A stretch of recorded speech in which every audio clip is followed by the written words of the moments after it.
तो एक बार फिर से हमारे YouTube चैनल में आप सभी का स्वागत है। आज हम लोग वृत्त जानेंगे कि वृत्त क्या होता है। तो हम लोग सबसे पहले वृत्त की परिभाषा जान लेते हैं। तो एक निश्चित बिंदु से समान दूरी पर स्थित बिंदुओं के पथ को ही वृत्त कहा जाता है। जैसे हम लोग जब राउंडर से क्या करते हैं, बनाते हैं, तो सबसे पहले राउंडर में लंगड़ा प्रकार का नोक हम लोग क्या करते हैं, एक पॉइंट पे रख देते हैं और उसके बाद पेंसिल की नोक को हम क्या करते हैं, चलाते हैं इस तरह से, फिर हमें वृत्त प्राप्त हो जाता है। तो हम लोग ये निश्चित बिंदु जो है यहाँ पे ले लेते हैं और यहाँ से हम लोग समान दूरी पर स्थित कुछ बिंदु ले रहे हैं इस तरह से। यहाँ पे ऐसे ये पेंसिल की नोक जो है ये चलती हुई जाती है। तो ये जो हमारा है ये क्या है, निश्चित बिंदु है। निश्चित बिंदु या स्थिर बिंदु कह सकते हैं इसको। ये निश्चित बिंदु है। इसके बाद ये क्या है, समान दूरी पर स्थित ये सब बिंदु हैं। हम लोग यहाँ पे से मान सकते हैं बी सी, इस तरह से हम लोग ले सकते हैं। तो किसी निश्चित बिंदु से समान दूरी पर, यहाँ पे हम लोग निश्चित बिंदु को ओ ले लेते हैं। ओ से जितना दूरी पे ए है उतना ही दूरी पे बी है और उतना ही दूरी पे ओ से सी है। और यहाँ पे हम लोग डी ले सकते हैं, ई ले सकते हैं, इसके बाद एफ ले सकते हैं, जी ले सकते हैं और एच ले सकते हैं, आई, और इसके बाद जे। तो ओ से, ओ ये बिंदु है, ओ से A B C D E F G H I J, ये सब की दूरी क्या है, समान है। तो इस निश्चित बिंदु से समान दूरी पर स्थित जो बिंदु हैं ये सब इनके इन पर चलने पर जो ये पथ प्राप्त होगा, पथमिश की रास्ता, इसी को हम, जो चित्र बन जाएगा चलने से, इसी को हम क्या कहते हैं, वृत्त कहते हैं। इस तरह से हम चलते हुए आएंगे तो क्या हमें प्राप्त होगा, वृत्त प्राप्त हो जाएगा। तो यहाँ पर हम लोग ए लिए थे, वी सी डी ई और एफ जी एच और यहाँ पे आई और जे। तो इस निश्चित बिंदु को हम लोग क्या कहते हैं, वृत्त का केंद्र। ये निश्चित जो बिंदु है ये, इसी को हम क्या कहा जाता है, वृत्त का केंद्र। ये वृत्त का केंद्र है। और इसके बाद अब हम लोग जानेंगे, वृत्त समझ में आ गया होगा। हम परिभाषा लिख देते हैं। परिभाषा क्या होता है कि किसी निश्चित बिंदु से समान दूरी पर स्थित बिंदुओं के पथ को वृत्त कहते हैं। यहाँ पे लिखेंगे, समान दूरी पर किसी निश्चित बिंदु से, किसी निश्चित बिंदु से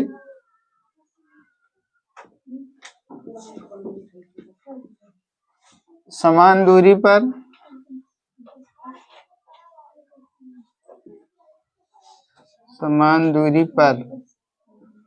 स्थित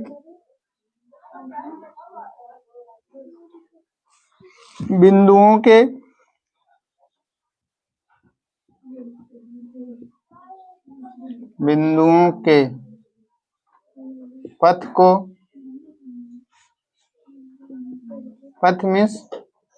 पथमिश होता है रास्ता, पथ को वृत्त कहते हैं, वृत्त कहते हैं। अब हम लोग जान लेते हैं कि वृत्त की त्रिज्या क्या होती है। वृत्त की परिभाषा हो गया कि किसी निश्चित बिंदु से समान दूरी पर स्थित बिंदुओं के पथ को वृत्त कहते हैं, पथमिश रास्ता। तो समान दूरी पर स्थित बिंदु ए बी सी डी यही सब हैं। तो यहाँ से ओ से जितनी दूरी पर ए है, ओ से जितनी दूरी पर कौन है, ए है, इतनी ही दूरी पर कौन है, ओ से बी भी है। जैसे आप लोग देखे होंगे साइकिल का पहिया, इसमें तीलियां लगी हुई होती हैं। तो हर तीली जो है एक ही पॉइंट से, एक ही बिंदु से क्या हुई रहती है, जुड़ी रहती है। जुड़ी रहती है कि नहीं, समान दूरी पर रहती है ना। तीलियां जो होती हैं सब समान होती हैं कि नहीं, एक लंबाई की, और एक ही पॉइंट से जुड़ी हुई होती हैं। तो ओ ए ओ बी ये सब दूरियां क्या है आपस में समान है ना कि नहीं है? ये है। तो यहाँ पे ये ओ से ए तक की दूरी अर्थात निश्चित बिंदु से परिधि पर स्थित, परिधि किसको कहते हैं? ये जो बिंदुओं का पथ है इसे ही क्या कहा जाता है? वृत्त की परिधि। तो हम लोग परिधि भी जान लेते हैं। परिधि में इसकी यही जो लाइन ये वक्र रेखा है जो चारों तरफ से इस एरिया को जो घेर रखी है ये लाइन, ये क्या कहलाती है? वृत्त की परिधि कहलाती है। परिधि, वृत्त की क्या है? परिधि। त्रिज्या किसे कहते हैं? त्रिज्या किसे कहते हैं? निश्चित बिंदु से समान दूरी पर स्थित किसी भी बिंदु के बीच की दूरी को वृत्त की क्या कहा जाता है? त्रिज्या। तो हम लोग जान लेते हैं वृत्त की त्रिज्या। वृत्त की त्रिज्या जान लेते हैं। तो वृत्त की त्रिज्या किसे कहते हैं? और निश्चित बिंदु से अर्थात हम लोग कह सकते हैं वृत्त के केंद्र से परिधि पर स्थित, क्या लिख देंगे? वृत्त के केंद्र,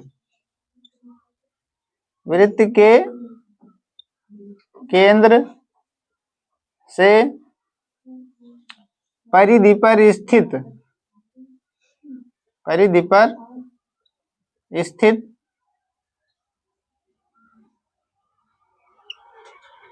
किसी भी बिंदु के बीच की दूरी को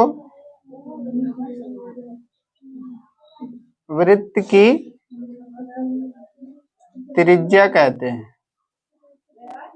वृत्त की क्या कहते हैं? त्रिज्या कहते हैं।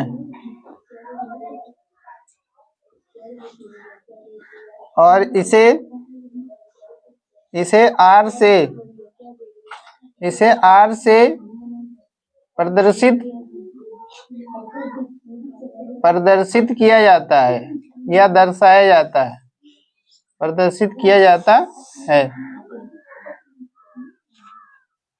तो यहाँ पे ये देख सकते हैं ये जो है यही वृत्त का क्या है? केंद्र है। और परिधि पर स्थित बिंदु कौन है? ए है, बी है, सारे हैं। तो ओ से ए तक की दूरी ये क्या है? हमारी त्रिज्या है। और ओ से जे तक की दूरी भी अगर हम देखें तो ये क्या है? त्रिज्या। आर फॉर रेडियस होता है, रेडियस मीन्स त्रिज्या।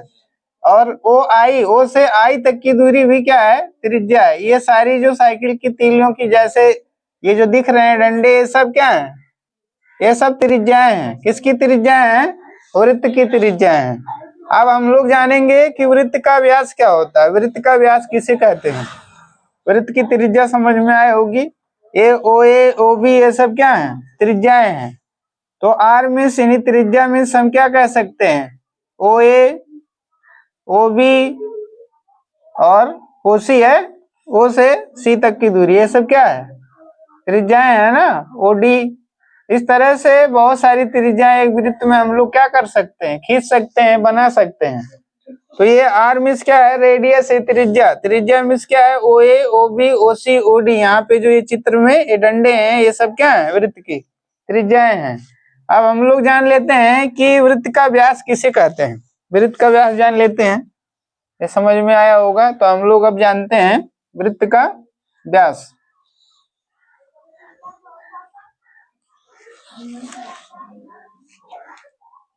हम जानेंगे वृत्त का व्यास।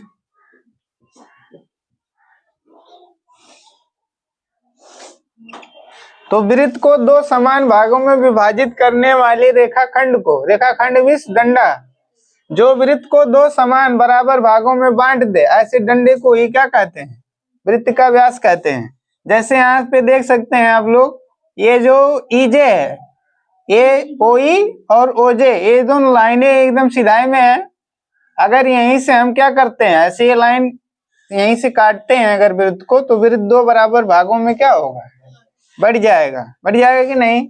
तो ईजे जो अगर हम ई और जे बिंदुओं को देखें तो इनको मिलाने से एक रेखाखंड बन रहा है, एक डंडा बन रहा है ना सीधा। अगर हम लोग ओ को ये माने कि वो नहीं है इस बीच में, तो एक डंडा है कि नहीं है। तो ये डंडा जो वृत्त को दो भागों में, बराबर भागों में क्या कर रहा है, बांट रहा है। तो ये इसकी क्या कहलाएगा, व्यास कहलाएगा।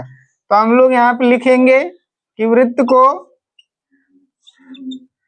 दो समान, वृत्त को दो समान, समान मीन्स क्या होता है, समान मीन्स बराबर, समान मीन्स क्या होता है, बराबर।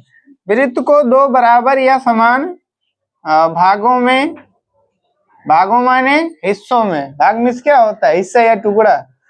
तो वृत्त को दो समान या बराबर भागों, भागों माने टुकड़ों में, हाँ भागों या टुकड़ों में बांटने वाले या विभाजित करने वाले, हाँ बांटने वाले कहें या विभाजित करने वाले।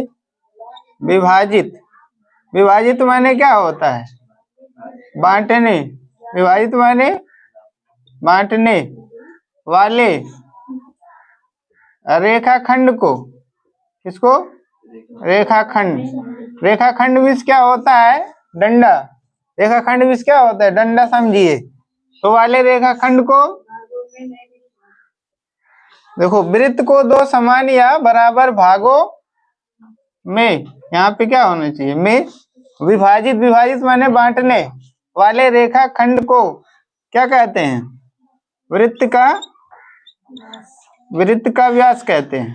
क्या कहते हैं, वृत्त का व्यास कहते हैं। फिर लिखेंगे इसे,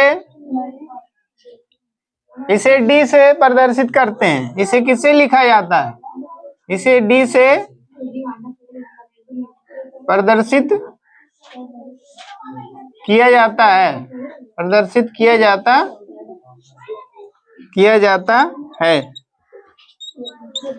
किससे लिखा जाता है, व्यास को डी से प्रदर्शित किया, डी से लिखा जाता है, क्योंकि डी फार होता है डायमीटर। डायमीटर मीन्स क्या होता है, व्यास। अब हम लोग जानेंगे कि डी बराबर होगा क्या। डी क्या है, हमारा डायमीटर है, व्यास है। तो डी बराबर यहाँ से आप देख सकते हैं, और डी का मान अभी अभी परिभाषा में क्या लिखा हुआ है कि ऐसा वृत्त को दो समान या बराबर भागों में विभाजित करने वाले रेखाखंड को। तो कौन सा रेखाखंड वृत्त को दो समान भागों में बांट रहा है, ये जो ईजे है, ईजे जो है ये क्या कर रहा है, दो समान भागों में वृत्त को बांट रहा है कि नहीं। तो हम लोग यहाँ पे क्या लिख सकते हैं, ईजे, क्या लिख सकते हैं, ईजे। ईजे हमारा क्या है, ईजे या जेई कह सकते हैं, ये हमारा क्या है, व्यास है। और ऐसे अगर कोई रेखाखंड और दो बराबर भागों में वृत्त को ऐसे बांट रहा है तो हम उसे भी व्यास कहेंगे। समझ में आया। और ईजे जो है हमारा, ये दो पार्ट में, ईजे दो भागों में बटा है कि नहीं, ओई और ओजे, दो त्रिज्याएं है ना इसमें। एक जो व्यास होता है वो दो त्रिज्याओं के क्या होता है, बराबर होता है। क्योंकि ये अगर हम डंडा देखें बड़ा वाला तो ये दो त्रिज्याओं से मिलकर तो बना है। तो हम लोग यहाँ पे ईजे के जगह पे क्या लिख सकते हैं, ओई प्लस, देखिए ओई प्लस ओजे लिख सकते हैं कि नहीं, इस तरह से है। क्योंकि ये ईजे डंडा दो भागों में खंडित है, दो त्रिज्या है कि नहीं, ओई ओजे। और अगर हम ओई की जगह पे क्या लिख सकते हैं, आर, क्योंकि ये ओई क्या है, रेडियस है, त्रिज्या है। तो हम लोग आर और प्लस है, प्लस लगाएंगे। और ओजे का मान क्या है, ओजे क्या है, वृत्त की क्या है, त्रिज्या है ना, रेडियस है आर। तो हम यहाँ पे क्या लिख सकते हैं, ओजे की जगह पे आर लिख सकते हैं।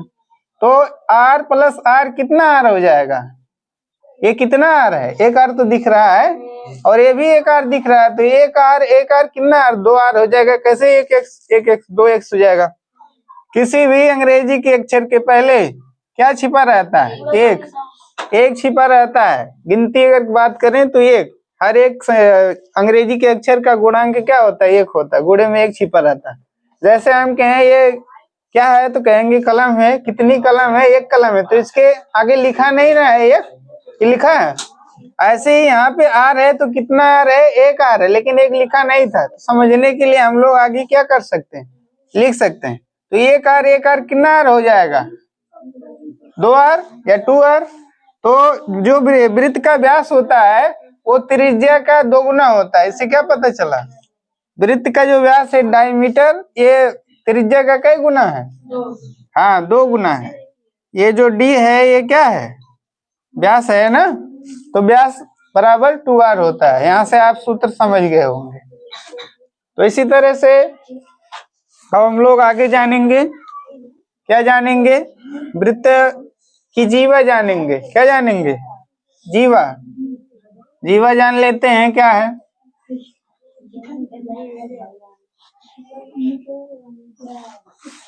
वृत्त की जीवा।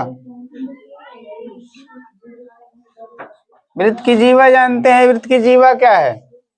तो वृत्त को 2 भागों में विभाजित करने वाले रेखा, देखो वृत्त को 2 भागों में विभाजित करने वाले रेखाखंड को क्या कहते हैं? वृत्त की जीवा कहते हैं। तो हम लोग यहाँ पे लिखेंगे। यहाँ पे देखिए, समझिए। यहाँ पे एक मैं दूसरा वृत्त ले रहा हूँ, आप समझिए। अब इसी में यहाँ पे मैं ये वृत्त का केंद्र हो गया ओ है। अब यहाँ से देखिए, वृत्त को 2 भागों में, यहाँ हमने बराबर नहीं कहा है, क्या कहा है? 2 भागों में बांटने वाले, विभाजित करने वाले और रेखाखंड को, डंडे को क्या कहते हैं? जीवा। तो मान लीजिए कि यह वृत्त के परिधि को जहाँ पर ये डंडा काट रहा है, रेखाखंड यहाँ पे काट रहा है, इस जगह का नाम हम क्या ले सकते हैं? ए ले लें। इसका क्या नाम ले लेते हैं? बी। तो यहाँ पे जो ए बी रेखाखंड है ना, डंडा, रेखाखंड में डंडा जानिए। तो ये वृत्त को 2 भागों में क्या कर रहा है? बांट रहा है। तो ये रेखाखंड हमारा क्या कहलाएगा?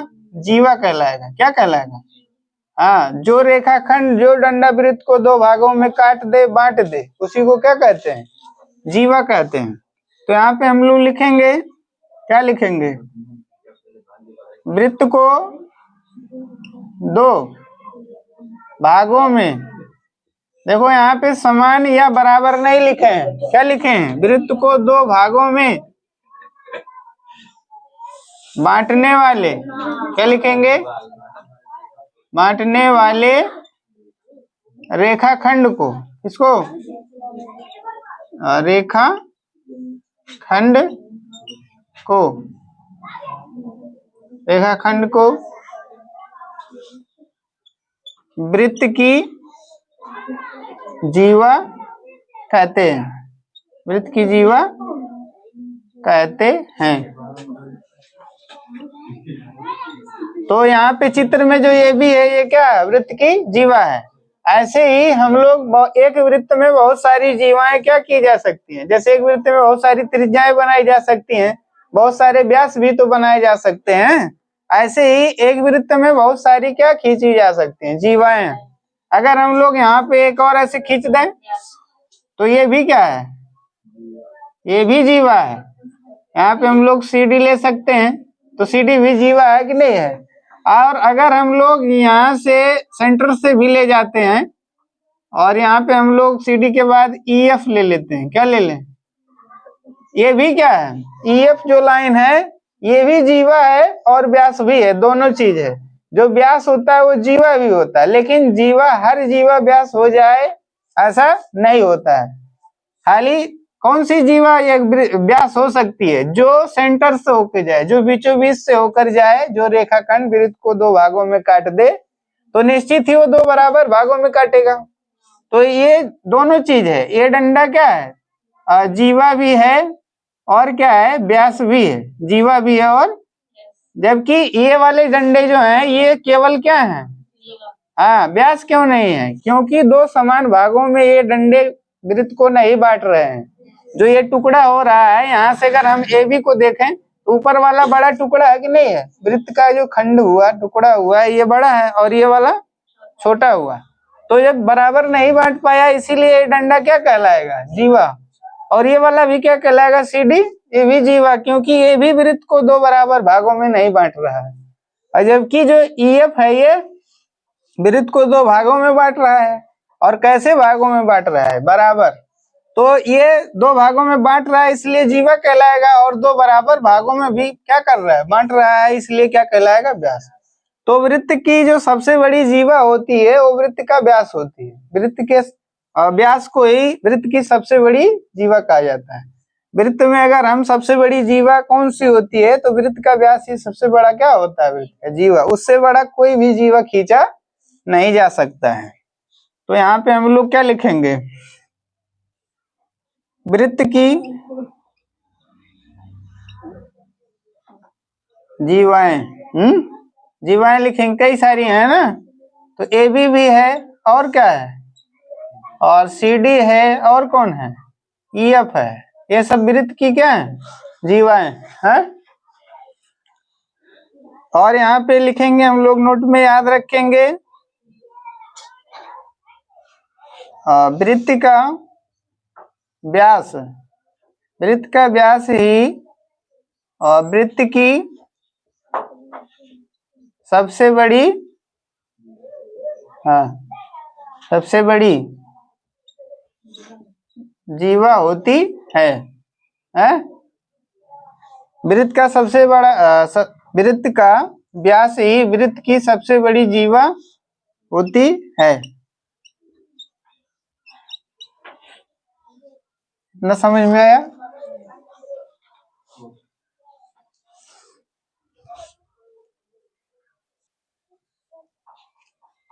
अब हम लोग जानते हैं कि त्रिज्यखंड क्या है। तो वृत्त का वह भाग या खंड जो त्रिज्या की सहायता से कटा होता है उसे त्रिज्यखंड कहते हैं।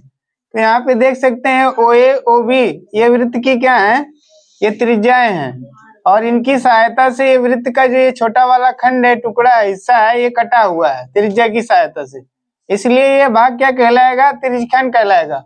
और ये वाला भाग भी त्रिज्या की सहायता से ही हुआ है, खंडित हुआ है, टुकड़ा हुआ है, ये वाला खंड हमें मिला है, तो यह भी त्रिज्यखंड है। तो इसमें त्रिज्यखंड कितने हैं, दो, क्योंकि दोनों ही हिस्सा, दोनों ही खंड जो हुआ है त्रिज्या के कारण हुआ है, इसलिए ये वाला खंड भी त्रिज्यखंड है, ये वाला जो हिस्सा है ये भी त्रिज्यखंड है। अब ये देखने में कैसा है, बड़ा है, तो बड़ा को कहते हैं दीर्घ। दीर्घमिस क्या होता है, दीर्घमिस होता है बड़ा, दीर्घमिस क्या होता है, बड़ा। और लघुमिस क्या होता है, लघुमिस जान लेते हैं, लघुमिस होता है छोटा। तो ये वाला हिस्सा जो ये वृत्तखंड है, ये जो त्रिज्यखंड है, ये छोटा है, इसलिए इसको क्या कहते हैं, लघु त्रिज्यखंड। और इसके बाद अब हम लोग त्रिज्यखंड जान गए। त्रिज्यखंड के बाद जानते हैं वृत्तखंड। तो वृत्त का वह भाग या खंड या हिस्सा जो जीवा की सहायता से कटा होता है उसे वृत्तखंड कहते हैं। तो वृत्तखंड का मतलब क्या है, ए एक्स बी, ये जो चित्र है इसमें आप देख सकते हैं ए एक्स बी, ए एक्स बी ही वृत्त का क्या है, खंड है। और कौन सा खंड है, ये वाला जो टुकड़ा है ये छोटा दिख रहा है, तो छोटा को क्या कहा जाता है, संस्कृत में लघु कहा जाता है। तो इसीलिए हमने यहाँ पे लिखा लघु वृत्तखंड। ये वाला जो टुकड़ा है ये लघु है, छोटा है, इसलिए लघु त्रिज्यखंड है जिसका नाम है ए एक्स बी। और ऊपर वाला जो टुकड़ा है ये कैसा है, बड़ा है, तो बड़ा को संस्कृत में कहते हैं दीर्घ, तो इसका नाम है दीर्घ वृत्तखंड। तो यहाँ पे देख भी सकते हैं दीर्घ वृत्तखंड जो है ए वाई बी है, ए वाई बी, ये वाला टुकड़ा दीर्घ वृत्तखंड है। और इसमें जो दोनों हैं कौन कौन है, लघु त्रिज्यखंड को यहाँ पे हमने लिख दिया ए ओ बी एक्स, ए ओ बी एक्स, ये वाला टुकड़ा जो है ये लघु त्रिज्यखंड है। और ये जो ऊपर है जिसका नाम है ए ओ बी वाई, यहाँ पे भी लिखे ए ओ बी वाई, ये कैसा है, बड़ा है, इसलिए यहाँ पे लिखे दीर्घ त्रिज्यखंड। तो मैं उम्मीद करता हूँ कि वीडियो अच्छा लगा होगा। यदि वीडियो अच्छा लगा होगा तो हमारे वीडियो को लाइक करिए, चैनल को सब्सक्राइब करिए। धन्यवाद।